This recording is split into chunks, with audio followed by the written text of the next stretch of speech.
Monte Sinai, uma das montanhas mais importantes da Bíblia, foi o palco, de um lado, da glória de Deus descendo em forma de fogo, de outro, o terrível declínio do povo de Israel, com a adoração do bezerro de ouro, e por gerações sua localização nos foi apresentada sendo no Egito, mas nunca foram encontrados nenhuma evidência arqueológica ao seu redor que validasse sua veracidade. A tradição que o Monte Sinai fica no Egito vem desde o século IV, escolhido por Helena de Constantinopla, mãe do imperador Constantino, que, segundo relatos históricos, teve sonhos e visões que revelaram lugares bíblicos sagrados. Um desses sonhos foi o local do Monte Sinai, onde Helena de Constantinopla foi ao Egito e nomeou o Monte Sinai, mesmo sem encontrar nenhuma evidência arqueológica, e assim nasceu a tradição que até os dias de hoje nos é apresentada. Ainda hoje, milhares de pessoas visitam o falso Monte Sinai no Egito, mesmo este não contendo nenhum resquício de evidência arqueológica. Como aprendemos no vídeo anterior, a travessia do Mar Vermelho ocorreu na praia de Nuweiba, cruzando o Mar Vermelho para o lado da Arábia Saudita.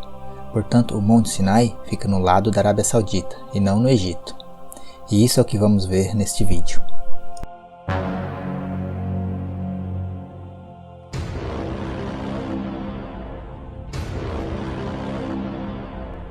Na década de 70, a Arábia Saudita era fechada a visitantes. Neste período, Ron Wyatt, suspeitando que o Monte Sinai ficava em seu território, e após várias tentativas de visto negado, entrou clandestinamente e chegou até o Monte Sinai, onde ficou impressionado com o que encontrou. No retorno, ele foi apreendido pela polícia e todas as fotos e vídeos feitas por ele foram confiscados. Após a tentativa de Ron Wyatt, começaram a aparecer na internet fotos e vídeos de outras pessoas que também se aventuraram e conseguiram entrar e sair com as evidências. Entrevista com pessoas que resolveram falar depois de tanto tempo inclui Ryan Mauro, jornalista da Fundação de Pesquisa Dalton Thomas, entrevistou um residente local que pertenceu à facção Jihad, e Bob Cornuke, arqueólogo americano cristão que entrevistou um tenente americano que serviu na Arábia Saudita na Segunda Guerra, e ambos confirmaram que o exército e as autoridades sauditas sabiam do Monte Sinai e o mantinham protegido em secreto, até mesmo dos próprios muçulmanos. Após a travessia do Mar Vermelho, o povo de Israel chegou a esta praia no lado da Arábia Saudita, antiga Midian, e daqui eles saíram pelo deserto de Sur andando por 3 dias sem água, até chegarem a Mara, lugar das águas amargas. E partindo de Mara, chegaram a um lugar chamado Elim, onde a Bíblia descreve que havia 12 fontes de águas e 70 palmeiras. Incrivelmente, ao longo do trajeto do Monte Sinai, encontramos este lugar, onde ainda nos dias de hoje possui as 12 fontes de água e várias palmeiras. O povo da região descreve este local como Elim, que também é conhecido como as 70 palmeiras. Este lugar presente até os dias de hoje encaixa perfeito na descrição bíblica de Elim.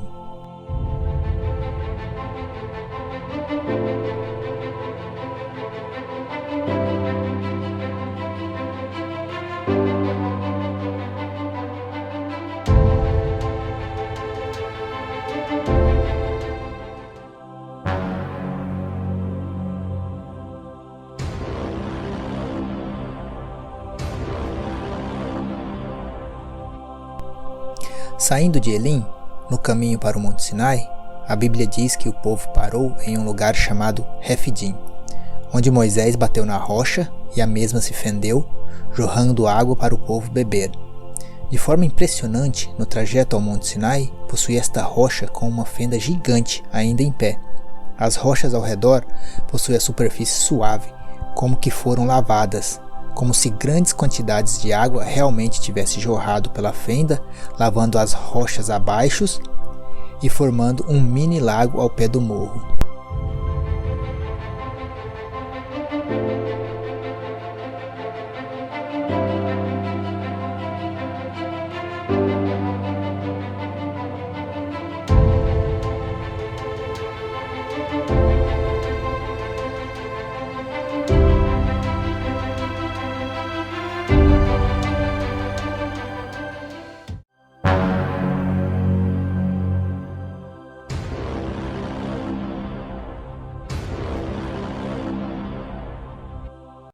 Partindo de Refidim, o povo de Israel finalmente chega ao Monte Sinai e acampa em frente ao monte.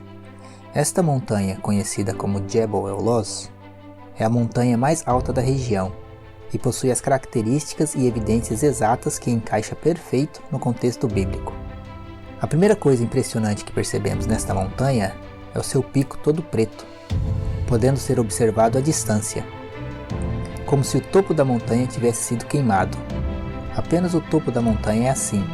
A parte inferior e as outras montanhas ao redor são da cor da terra local. As pedras no topo são pretas apenas no lado de fora e não no seu interior.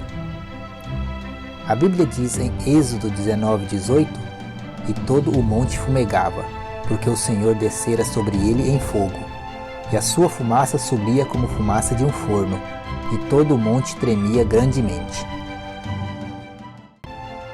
Arqueólogos seculares que foram apresentados estas evidências refutam dizendo que são rochas vulcânicas. Bob Cornuck, um arqueólogo cristão que explorou o monte após Ron Wyatt, subiu ao topo, pegou uma pedra e a quebrou, e seu interior era da mesma cor das pedras da parte inferior do monte. Ele trouxe amostras dessas pedras para serem analisadas pelo Museu Americano de História Natural, que confirmou não serem rochas vulcânicas, que são pedras que sofreram metamorfose por algum tipo de fonte de calor bem próximo a elas, confirmando um dos eventos mais gloriosos da Bíblia, onde Deus desceu para falar ao povo em forma de fogo. Residentes locais conhecem esta montanha como Jebel Muzahina, que significa a montanha de Moisés. Ao redor desta montanha e próximo a ela, foram encontrados vários sites arqueológicos que comprovam a veracidade bíblica do êxodo de Israel.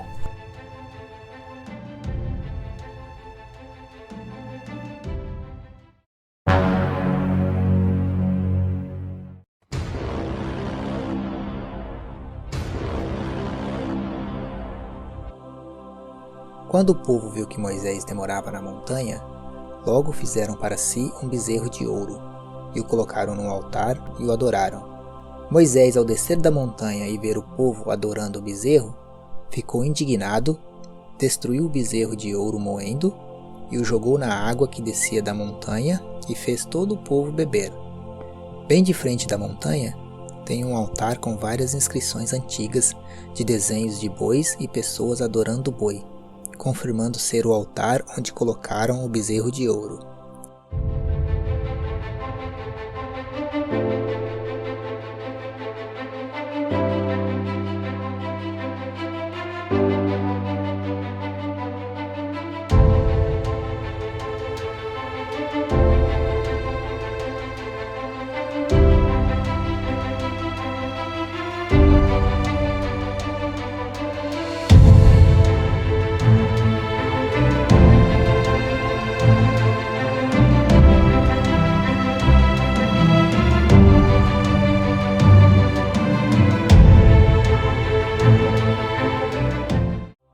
Bem próximo deste altar tem uma pedra com uma depressão circular desgastada, indicando ser provavelmente onde Moisés moeu o bezerro de ouro em pó antes de jogar na água. E também descendo da montanha, vemos o rastro de uma antiga corrente de água, que provavelmente foi onde Moisés jogou o bezerro de ouro moído.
A Bíblia fala que após Moisés destruir o bezerro de ouro, 3.000 israelitas foram mortos.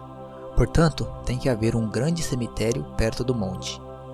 A mais ou menos 6 quilômetros da montanha, possui uma área representando um grande cemitério, onde analistas confirmaram que nesse local as covas foram cavadas de uma vez só, em um único momento.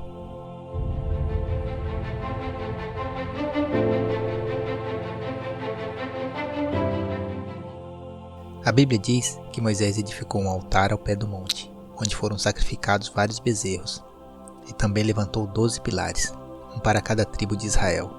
Ao pé do monte, vemos algo como se fosse corredores de curral conduzindo ao matadouro, e ao final uma grande pedra como se fosse o altar onde foram sacrificados os bezerros. Incrivelmente espalhados ao redor destes corredores são várias pedras redondas que poderiam muito bem ser as pedras que Moisés utilizou para levantar os 12 pilares. Relatos das pessoas que estiveram aqui na década de 80 diz que foram encontrados ossos de animais próximo à pedra altar, e as pedras redondas ainda tinham as bases quadradas onde elas se assentavam.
Mais uma vez, somos apresentados provas arqueológicas reais da veracidade bíblica do êxodo de Israel.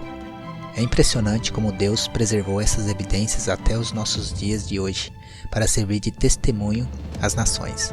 Eu espero que as evidências apresentadas neste vídeo venham fortalecer a sua fé.